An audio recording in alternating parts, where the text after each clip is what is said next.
Bonjour et bienvenue. Dans cette vidéo, on va simplement parler du théorème de la médiane. C'est un théorème qui est très peu utilisé, mais qui peut vous permettre de faire des calculs plus rapidement dans le cas où vous avez une situation où il y a une médiane. Alors pourquoi est-ce qu'on appelle ça théorème de la médiane? Justement, pour que vous ayez un segment avec un milieu, et ensuite vous avez un point M quelconque. Peu importe, vous le mettez où vous voulez. Hop, par exemple ici un point M. Voilà. Et là, j'ai le segment MI qui correspondrait à une médiane du triangle ABM. Voilà, parce qu'elle part d'un sommet du triangle et qu'elle coupe le côté opposé en son milieu, une médiane. Alors, le théorème de la médiane, à quoi est-ce que ça correspond? Eh bien, c'est simplement le produit scalaire de MA par MB. Donc, c'est pareil, vous pouvez essayer de le commencer tout seul. Il n'y a pas de difficulté particulière. C'est quelque chose que vous êtes censé savoir faire.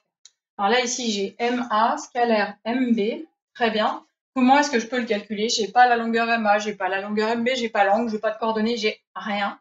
Donc, moi, ce que je vais essayer de faire, c'est essayer de faire intervenir le point I. Comme ça, au minimum, quand même, j'arriverai sur les points de la figure de base. Donc là, ici, plutôt que d'écrire le vecteur MA, je vais décomposer ce vecteur MA en écrivant que c'est le vecteur MI plus le vecteur IA directement. Et là, ici, scalaire. Et puis, je vais faire la même chose avec le vecteur MB. Pourquoi s'embêter avec ce vecteur MB? Donc, vecteur MI plus vecteur IB. Voilà. Alors, une fois que j'ai ça, là, c'est beaucoup plus facile. Il n'y a plus qu'à faire une double distributivité pour le moment sans s'occuper de quoi que ce soit. Donc, faire du calcul et voir si après, on ne peut pas simplifier. On a quand même un milieu. Donc, avec un milieu, on peut simplifier des petites choses. Donc là, je fais ma distribution. MI scalaire MI, ça fait MI carré, plus MI scalaire IB, plus IA scalaire MI, plus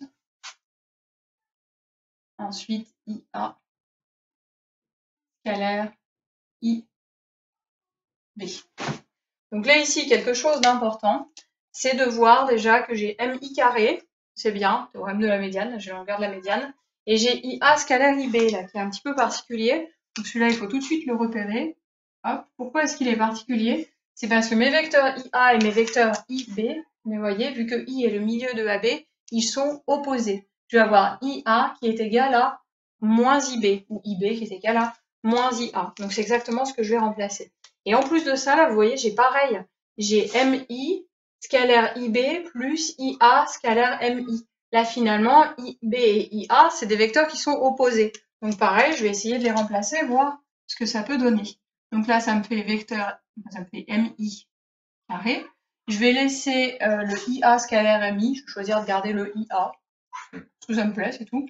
Le vecteur IB, en revanche, je vais le remplacer en moins vecteur IA. Donc ça va me faire ici moins MI scalaire vecteur IA. Là, ici, je vais laisser plus IA scalaire MI. Il n'a pas bougé. Et là, ici, plus. Et alors, IA scalaire IB, finalement, je vais remplacer, j'ai dit le IB par du moins IA.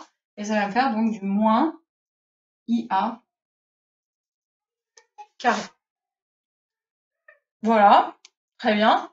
Alors maintenant que j'ai tout ça, j'ai plus qu'à regarder un petit peu ce que je peux simplifier. Et là, ce que je vois, c'est que j'ai moins MI scalaire IA plus IA scalaire MI. Finalement, peu importe la valeur que ça vaut. Ça s'annule. Donc là, qu'est-ce qu'il me reste finalement? Le MA scalaire MB, ça fait simplement MI carré moins IA carré. Alors IA carré, finalement, c'est la moitié de AB. Donc je vais simplement écrire que c'est moins 1 demi de AB au carré. Et d'une manière générale, le théorème de la médiane, vous ne le voyez pas souvent écrit comme ça, on ne met pas le carré sur une parenthèse. On écrit que c'est MI carré moins un quart de AB carré. Donc là, finalement, vous avez calculé le produit scalaire de MA scalaire MB dans un triangle quelconque. Vous avez donc les 3 points MA et B. À chaque fois, quand vous calculez MA scalaire MB, ça correspond à la longueur de la médiane MI au carré moins un quart de AB carré. Donc ça permet de calculer un produit scalaire si jamais vous avez des milieux. vraiment dans des cas assez particuliers, mais ça peut vous aider dans certaines situations. On appelle ça le théorème de la médiane. Alors ça, c'est une version du théorème de la médiane.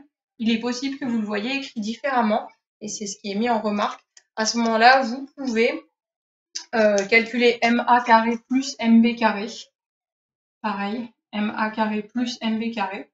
En décomposant, donc la même chose, en faisant intervenir le point I.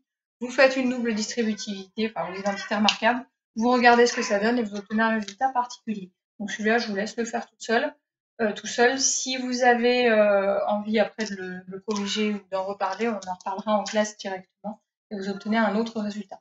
Voilà.